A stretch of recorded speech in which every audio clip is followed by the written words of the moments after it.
బుద్ధి చెప్పి చేయి గాని ఏమో ఇంకో పెళ్ళి అంటావు. షీ గట్లంటవేందే పోరి, మారువేనమైన మంచిదే, మంచోళ్ళు చేసుకోమన్నారు. ముందుగాలు నన్ను లలితపురం ఇచ్చిండ్రు, కత్తుల కండగట్ట పోసుకొని వచ్చిందంటే ముండ కొడుకు నన్ను ఇదివలే. ఆ నవ్వ పళ్ళు పాడుగాను ఆ నవ్వని ఎత్తుకపోను కట్టుకపోను నన్ను ఓర్వలే.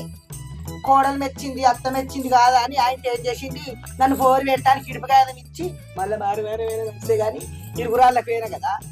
అయితేమనే కానీ ఇగో ఒక్కటి చెప్తాను, నలుగుట్ల పెద్ద మనుషుల ముంగటాన్ని వినిపించి ఆయన సంగతి ఏంటి, నీ సంగతి ఏంటి, అని అక్క సంగతి ఏంటి అన్ని తెలిసినాకనే నేను సంసారానికి తోలుతా. అట్టి పట్టి ముచ్చట అనుకుంటాను ఈ పోసక్కంటే దొంగది రేపే నలుగుట్ల పంచాయతీ పెట్టించాను సంగతి ఏందో చెప్పిస్తా. ఇంకా నీకు పిల్ల జల్లు ఏం లేదు, ఇప్పుడే అంత ఆగొద్దమేంటే. ఇంకా పిల్ల జల్లు అయినాక నీకు రేపు ఎప్పుడేం ఎంత ఉంటుందో రామశరా. నీ మాటలు చల్లాగుండా నలుగురు ఏమనుకుంటారు, నన్ను చిన్నగా తెలియదా, ఈ ఊళ్ళో పుట్టి పెరిగే